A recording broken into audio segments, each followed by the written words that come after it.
సంక్రాంతి పండుగ సందర్భంగా రాష్ట్రంలో వివిధ వర్గాలకు చెల్లించాల్సిన బకాయిలో 6,700 కోట్లు విడుదల. గౌరవనీయులు సీఎం నారా చంద్రబాబు నాయుడు నిన్న ఆమోదం తెలిపారు. ఆర్థిక సంబంధిత అంశాలపై గౌరవ ముఖ్యమంత్రి శ్రీ నారా చంద్రబాబు నాయుడు నిన్న ఉన్నత స్థాయి సమీక్ష నిర్వహించారు. సమావేశంలో నిర్ణయం తీసుకున్నారు. సంక్రాంతి సందర్భంగా వివిధ వర్గాల బకాయిల విడుదలకు గౌరవ ముఖ్యమంత్రి ఆమోదం తెలపడంతో వర్గాల ప్రజలు హర్షం వ్యక్తం చేస్తున్నారు. మీడియా సమావేశంలో టీడీపీ నాయకులు మోహన్ రాజ్, శశికరబాబు, రఘు, మేషాక్, శ్రీనివాసులు కూడా పాల్గొన్నారు. జగన్ ప్రభుత్వం రాష్ట్రంలో 1,30,000 కోట్ల రూపాయలను వివిధ వర్గాల ప్రజలకు బకాయిలు పెట్టి గద్దెదిగింది. ఆ భారమంతా కూడా కూటమి ప్రభుత్వం పైన పడింది.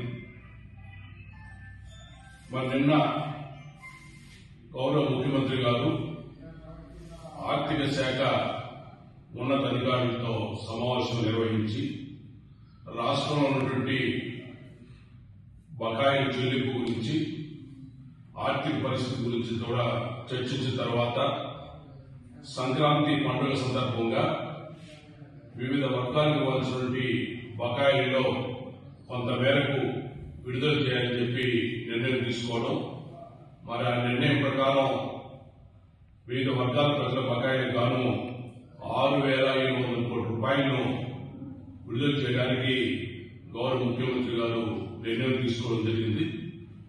ఈ నిర్ణయం వల్ల ఆయా వర్గాల ప్రజలతో కూడా హర్షాతిరేకం వ్యక్తం చేస్తున్నారు. అందులో భాగంగా ఈ బకాయిల గురించి ఒకసారి మనం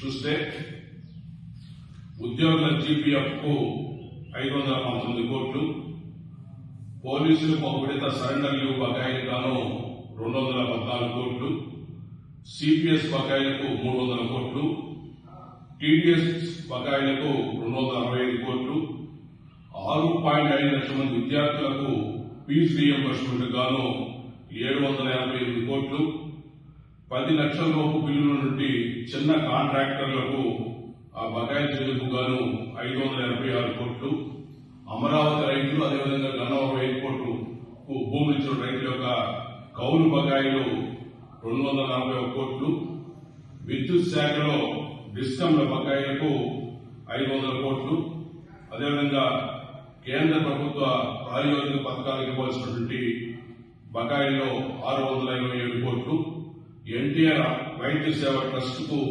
ఆసుపత్రికి ఇవ్వాల్సిన బకాయిల్లో గాను 400 కోట్ల రూపాయలు, ఔషధాలకు 100 కోట్ల రూపాయలు, ఎంఎస్ఎంఈ వారికి 90 కోట్లు, అదేవిధంగా వివిధ శాఖల్లో నిర్వహణ ఖర్చులకు గాను 366 కోట్ల రూపాయలు బకాయిలు విడుదల చేయడానికి గౌరవ ముఖ్యమంత్రి గారు నిర్ణయం తీసుకోవడం జరిగింది. మరి ఎవరైతే ఈ బకాయిలు పెట్టిపోయారో 1,30,000 కోట్ల రూపాయలు బకాయిలు పెట్టి వెళ్ళిపోయినటువంటి పెద్ద మనిషి, అదేవిధంగా ఆ పార్టీ వైకాపా పార్టీ నాయకులు మరి ప్రభుత్వం బకాయిలు చెల్లించలేదని చెప్పి విమర్శలు చేయడం, ధర్నాలు పిలుపుకోవడం చూశాం. ఇది సిగ్గుచేటు, వారి దివాలా కోరతారని నిదర్శనం. కూటమి ప్రభుత్వం ఇచ్చిన అన్ని హామీలు కూడా దశల వారీగా అమలు చేయడం జరుగుతుంది. గౌరవ నారా లోకేష్ గారు యోగం పాద్యాల సందర్భంగా వివిధ వర్గాల ప్రజలకు గాను వివిధ ప్రాంతాల్లో హామీలు ఇచ్చారు.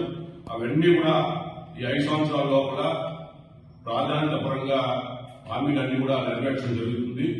ఏదేమైనా కూడా ఈ సంక్రాంతి సందర్భంగా ఈ 6,700 కోట్ల రూపాయలు బకాయిలు రిలీజ్ చేయడానికి ఆమోదం తెలిపిన గౌరవ ముఖ్యమంత్రి గారికి, కూటమి ప్రభుత్వానికి తెలుగుదేశం పార్టీ తరఫున ధన్యవాదాలు తెలియజేసుకుంటున్నాను.